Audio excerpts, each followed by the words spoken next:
You're listening to High School Sports Talk on ESPN Radio, presented by VirginiaPreps.com. Now back to your hosts, Matt Hatfield and the coach, Ed Young. Aretha Franklin, we lost a legend. The Queen of Soul passed away earlier this week, so we'll have a lot of little Aretha Franklin rejoined tunes throughout the morning. We have a special guest now on the line. He is a reporter for the Daily Press covering college sports, also sprinkles in some high school sports. He did that for many, many years, and we say good morning to our pal, Dave Johnson. Dave, I'm going to ask you, how's your summer going? But I already know the answer before I ask it because your Boston Red Sox have a healthy 10.5 game lead over Ed's New York Yankees. Yes, I wasn't going to mention that. I was going to be kind of nice. I don't want to make Ed feel bad because, he's Ed. But, yes, the Red Sox do have a 10.5 game lead, but okay, I'm going to jump in here. I'm old enough to remember 1978, Ed. I'm going to jump in here. Y'all better not start nothing. You can't finish. Now, well, you're absolutely right. But I'm not blaming you because you're coming on calm, the guy that you are. We talked briefly yesterday, so to speak, that I'm already handing the division to you. I'm already handing the World Series to you because I have no idea what Don't fall for that, DJ. Don't fall for that.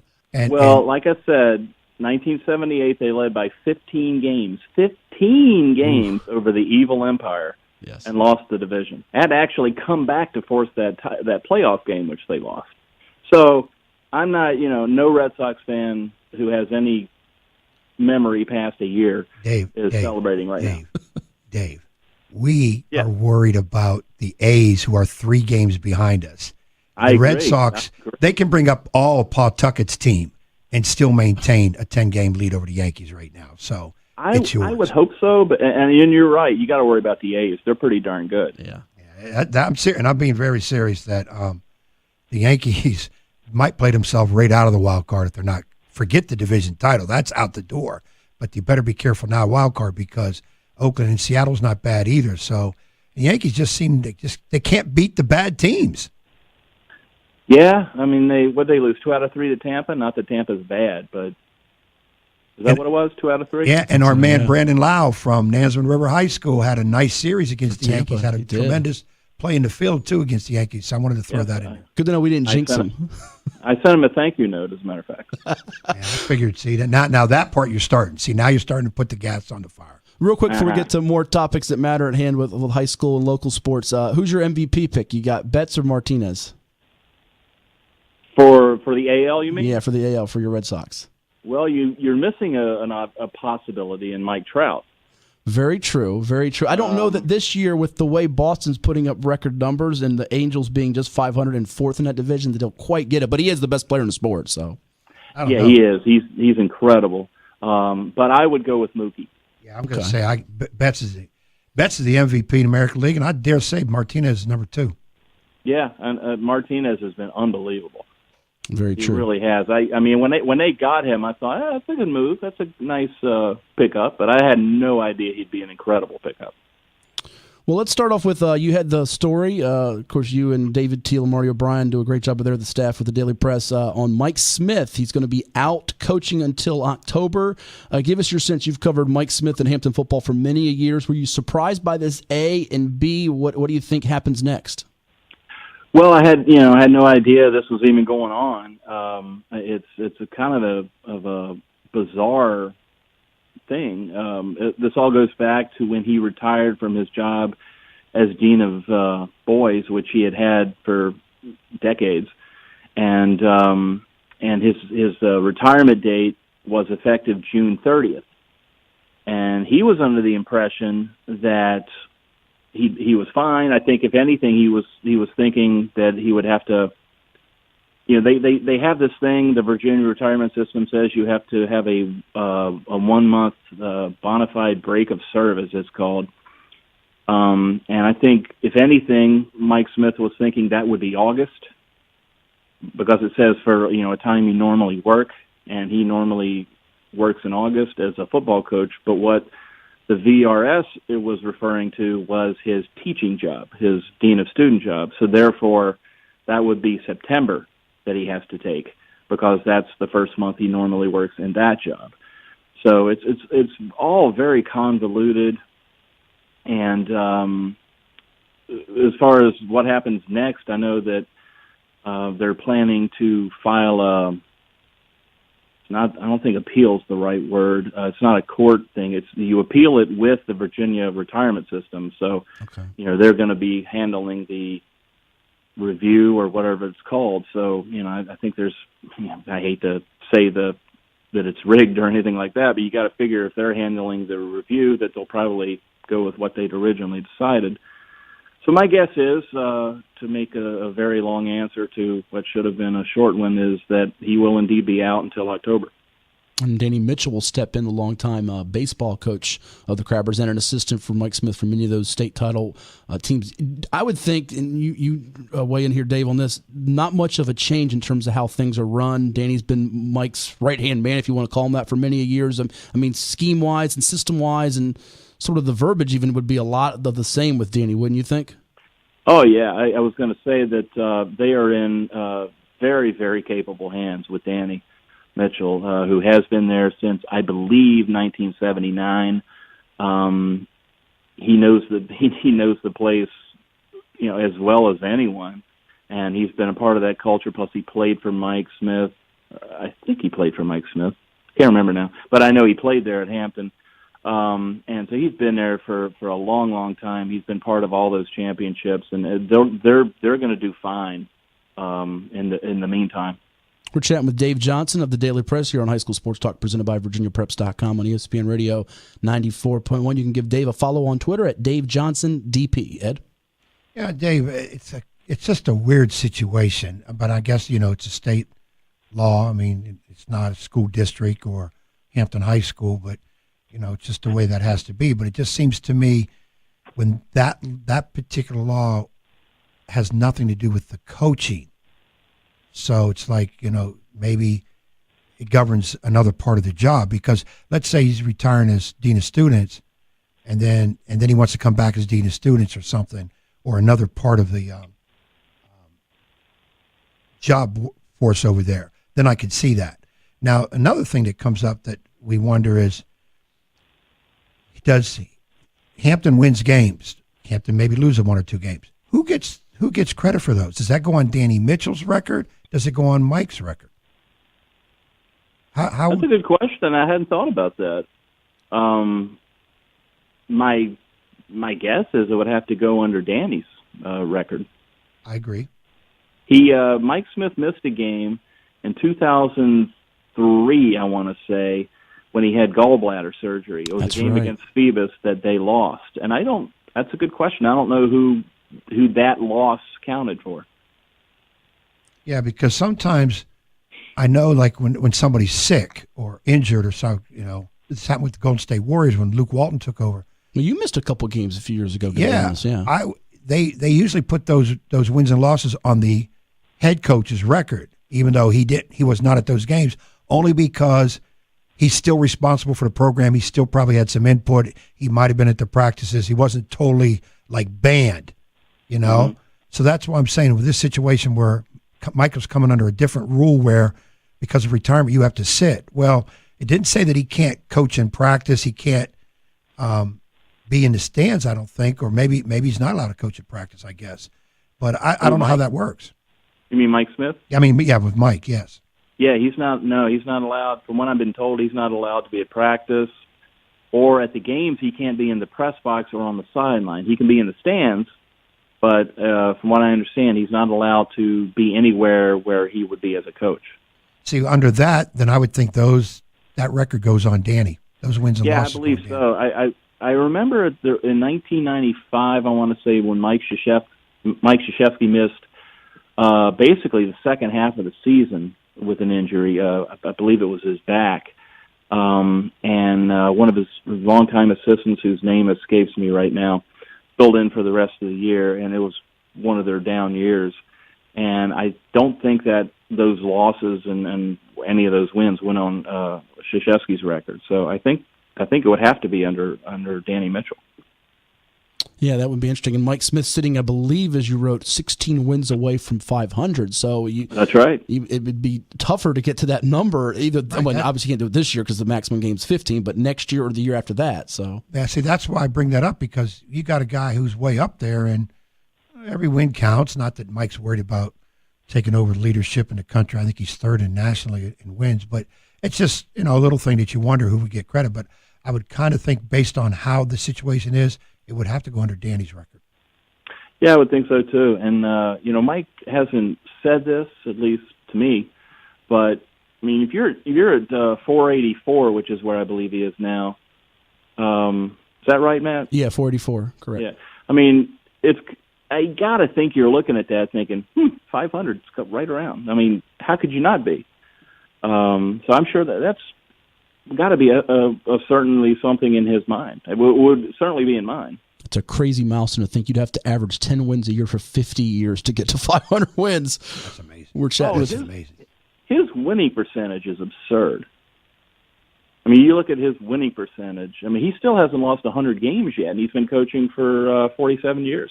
That's absolutely amazing. You're right. He's won 85% of his games. We're chatting with Dave Johnson of the Daily Press, and here on High School Sports Talk, presented by VirginiaPreps.com on ESPN Radio 94.1. You saw much of his work for many years, not just in the Daily Press, but HRVarsity.com. You can see Marty O'Brien, David Teal, all their work when you go to DailyPress.com and see the sports section. A couple other things, Dave, while we got you here. I know, speaking of longtime coaches, highly successful coaches, I know you cover a lot of the local colleges, William and Mary, Old Dominion. Jimmy Laycock retiring after this coming season, and I know you've had some work on William and Mary. Your take on that and the Tribe for this year?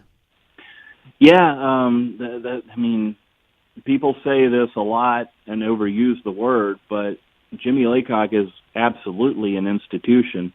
I mean, heck, his name is on their football center, which is a really nice facility that, you couldn't even have possibly envisioned when he took over there in 1980, when they had, just hideous facilities. And now their facilities are amazing under his time there. He's going into his 39th year. It's amazing what he's done there. I know it's gotta gnaw on him that the last 2 years have not been very good. Last year they were only 2-9, and for the first time in the program's history, they went 0-8 in the CAA. So there's certainly not at their best the last couple of years. The silver lining for them is that they return a lot of players from last year. Their defense should be very good. They've got all three starting linebackers back, including Nate Atkins, who I actually wrote about yesterday. And I think they're going to be very strong on defense, but for them, their offense last year was just very weak, averaged only 15 points a game, which was the lowest they had averaged since Laycock's first year in 1980. They got some players back from that, and they should be better on offense, but they still are unsettled at quarterback. And what's sort of the update on that? I know they got some interesting games that first month of the season. Of course, the Virginia Tech one on the 8th of September up in Blacksburg. They go to Harrisonburg, James Madison, the 22nd of September. I know one of the local guys from here, many of the listeners are interested in Sean Mitchell at Oscar Smith High School, a record setter for yards, touchdowns, all that. Is one of the guys in the mix for that quarterback spot? Absolutely. Right now, from what they're saying, it's between Sean Mitchell and a young man by the name of Ted Hefter, who was a walk-on from up in Maryland. He's never played, but and take it with a grain of salt in spring games, but he's played very well in their in the spring game last year and then this past spring. They love his leadership, his moxie, and of course Sean Mitchell is just a kid that everybody around here is familiar with. Is unbelievably mature for as young as he is. They played him last year as a true freshman. They may have now wished they hadn't. And of course, this year the rule is that, if this was last year, if last year was this year, he would still be a true freshman or still be a freshman. Mm-hmm. But that's who it's between right now. Hey, what about the team I don't get to hear a whole lot about in this side of water, CNU this year?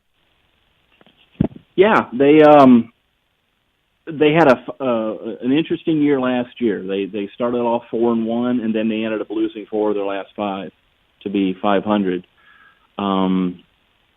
They're in a tough conference that has a lot of the teams up in the Jersey area who have a ton of size, and so they return a lot, and they're pretty excited about their recruiting year. They brought in some good kids, including Matt. You're going to have to help me with his name. Is it AJ Atkins? Yes, I believe so. AJ Atkins. Yeah, good sized kid from over in the South Side area that they really like, offensive lineman. And they last year, the problem with them was their running game. They just did nothing on the ground, like 72 yards a game, I believe it was, which was an all-time program low. So they're going to have to improve their running game, and if they do that, that should make a big difference because their defense was very good last year. Now, do you cover on this side? Do you cover Old Dominion? Not this year, with the recent change in the fact that us and the Virginian Pilot are under the same umbrella now. We're sharing content, so we're going to be using Ed Miller, the fantastic Ed Miller, his copy, and that's a nice benefit from this is that we get to get his insight, and he knows the program better than anyone. And we're able to share with them some stuff. We've had some CNU things in their paper, and and obviously they have an interest in William and Mary as well. Yeah, it's kind of. I smiled when I started seeing a lot of this daily press stuff in the Pilot and vice versa, because once upon a time, those two papers didn't exist to each other. No, it was a lot more. It was a lot different back in those days, and I also cover Hampton University too. So those are the 3 that I do now. Well, give me a take on Hampton U, and then right after that, tell us what we can see from Dave Johnson coming up here in terms of what you're writing.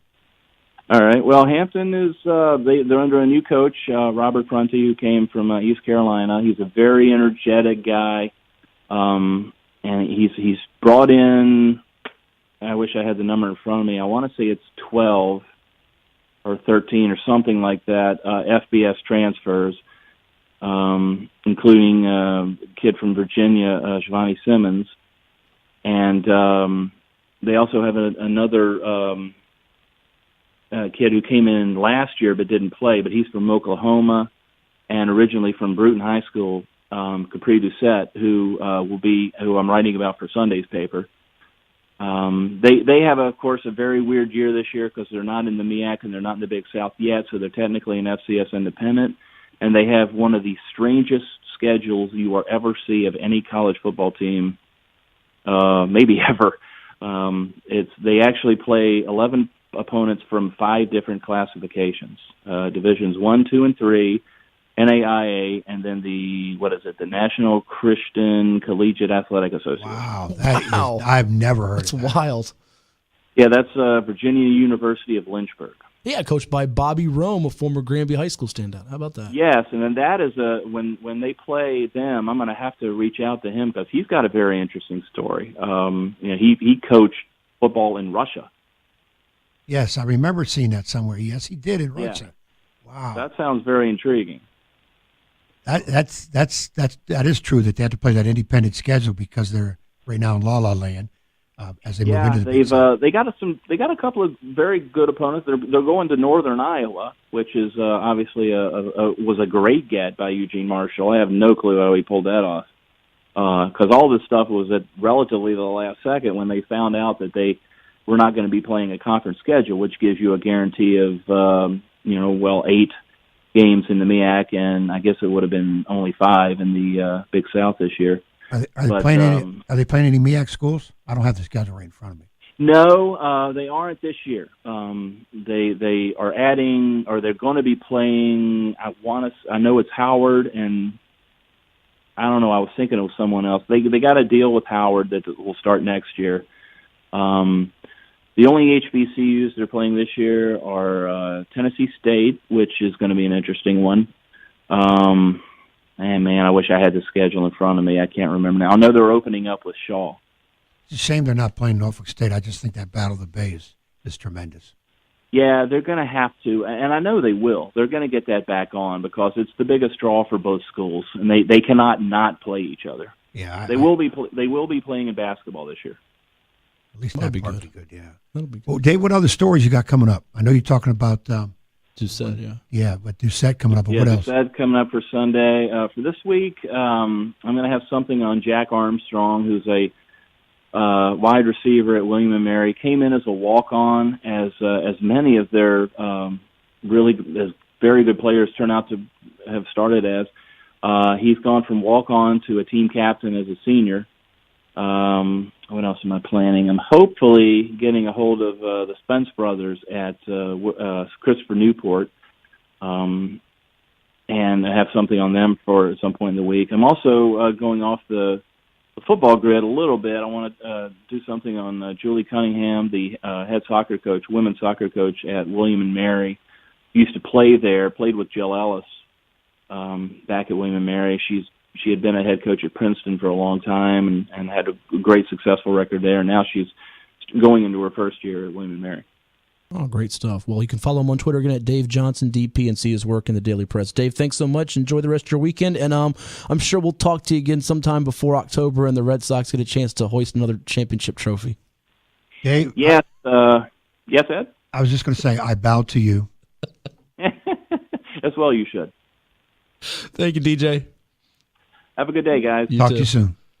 This is the one and only Dave Johnson from the Daily Press with us this morning here on High School Sports Talk, presented by VirginiaPreps.com on ESPN Radio 94.1. Neat to see a lot of Ocean Lakes guys, by the way, on the peninsula. You mentioned that Spence brothers, Atkins, A.J. Atkins, lineman at CNU, and Giovanni Simmons, who once upon a time was at UVA, over there at HU now. So a lot of local flavor there from the south side to the peninsula. And also great to see that the two papers are sharing a lot of content. So people were able to pick up the Mike Smith story in the Pilot as well as in the Daily Press. Yeah, that's good. It's funny to see them two